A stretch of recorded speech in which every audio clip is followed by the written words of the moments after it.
ইনি যে দলের প্রতিনিধিত্ব করছেন, আমার জানা মতে ঢাকায় তারা কখনো কোনো সিট সেভাবে জিতেননি।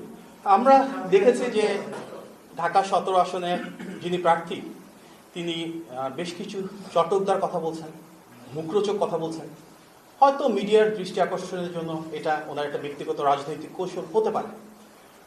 সব সাইজ হয়ে যাবে, ঢাকায় কোনো সিট দেব না, এই ধরনের কথা যেগুলো ইতিমধ্যে ভাইরাল হয়েছে। আমরা বিশ্বাস করি, দেখুন, মানুষের ভাগ্যের নিয়ন্ত্রক তো মহান আল্লাহ তাআলা। কোন আসনে কে বিজয়ী হবেন এটা উনি নির্ধারণ করবেন।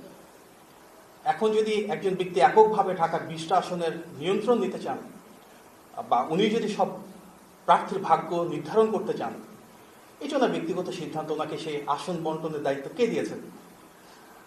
আমরা বিশ্বাস করি জনগণের ভোটই নির্ধারণ করবে কারা বিজয়ী হয়ে আসবেন। জনগণের ভোটে নির্ধারিত হবে কার জনভিত্তি কতটুকু। সুতরাং আসন বন্টন করা এটা ওনার ব্যক্তিগত সিদ্ধান্ত হতে পারে। আর সেই দলের ব্যাপারে উনি বলছেন, যারা ইতিপূর্বে বিএনপি থেকে কিন্তু ঢাকার প্রায় সব সিট একাধিকবার জেতার ব্যাকগ্রাউন্ড রয়েছে। আর সবার প্রতি সম্মান প্রদর্শন করে বলছি, তিনি যে দলের প্রতিনিধিত্ব করছেন, আমার জানা মতে ঢাকায় তারা কখনো কোনো সিট সেভাবে জিতেননি। সুতরাং উনি ওনার ব্যক্তিগত মতামত দিতে পারেন, সেটা একান্ত ওনার ব্যক্তিগত সিদ্ধান্ত। তবে মুখরোচক কথা বলার সংস্কৃতি থেকে মনে হয় আমাদের বেরিয়ে আসা উচিত।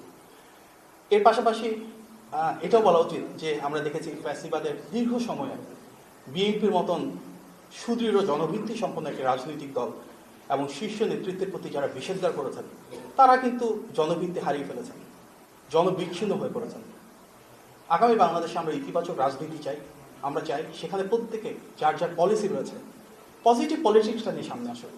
বিষেধাজ্ঞা করা, অহমিকা দেখানো, জনভিত্তি না থাকার পরও সব আসনের ভাগ বন্টন শুরু করে দেয় নির্বাচনী পথযাত্রার আগে, সেটি কাম্য নয়।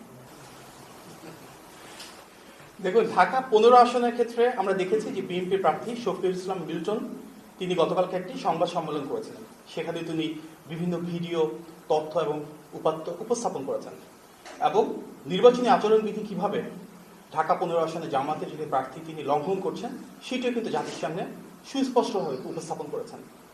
আমরা সামাজিক যোগাযোগ মাধ্যমে বেশ কিছু ভিডিও ছড়িয়ে পড়তে দেখেছি, যেখানে দেখা গিয়েছে যে সেই আসনের ভোটার নন এমন শত শত মানুষ বাড়ি বাড়ি যাচ্ছেন, নারীরাও বাড়ি বাড়ি যাচ্ছেন, ওনাদের বিভিন্ন ভোটার আইডি, ফোন নাম্বার, বিকাশ নাম্বার সংগ্রহ করছেন। এটি অত্যন্ত অনাকাঙ্ক্ষিত।